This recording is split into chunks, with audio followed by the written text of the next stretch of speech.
Hello. हाय. मी नम्रता पवार. मी hair wig centre wig विलाची को founder आहे. आपण आज विगबद्दल माहिती घेणार आहोत, की विग साधारण कोण वापरू शकतो. सो पुरुष असो किंवा महिला, आजकाल बरेच लोक विग वापरतात. त्यात प्रत्येकाची कारणं वेगळी असतात.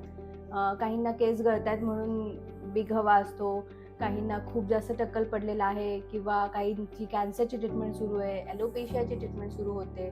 सो बरेच जण पर्याय त्याला काही म्हणून विग वापरतात.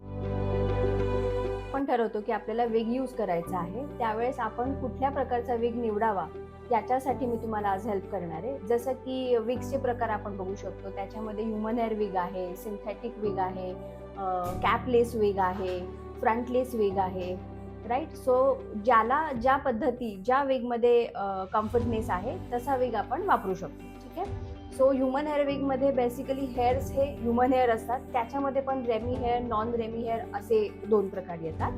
आणि सिंथेटिक हेअर विगमध्ये पण बरेच प्रकार येतात, जसं की सिंथेटिक फायबर हेअर्स असतात, फॅब्रिक हेअर असतात, प्लास्टिक थ्रेड्स हेअर असतात, रबर मिक्स्ड हेअर्स असतात.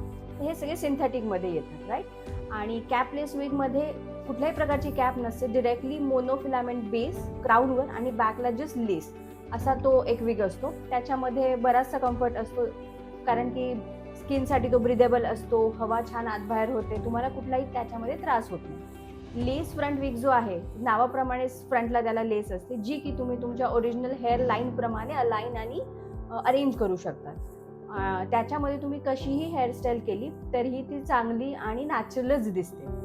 आणि जसं की आपण बघितलं, ह्युमन हेअरमध्ये रेमी हेअर आणि नॉन रेमी हेअर असे दोन प्रकार आहेत. सो रेमी हेअर म्हणजे काय आपण ते बघूयात. रेमी हेअरमध्ये बेसिकली केस गोळा करण्याच्या पद्धतीवरती पण ते ठरतं. एकाच डोनरकडून ते केस कलेक्ट होतात. त्याच्यामध्ये cuticle layers as it is जसेचे तसे असतात. परत हेअर विविंग करताना अलाइनमेंट्स त्याच्या रूट्सपासूनच विविंग केलेलं असतं, जे की नॉन रेमी हेअरमध्ये तसं नसतं. नॉन रेमी हेअर हे विविध प्रकारच्या कलेक्शन्समधून किंवा वेगळ्या प्रकारच्या लोकांचे केस असतात, त्याचं मिक्सिंग होतं आणि त्याच्या अलाइनमेंट्समध्ये पण काही चेंजेस होऊ शकतात.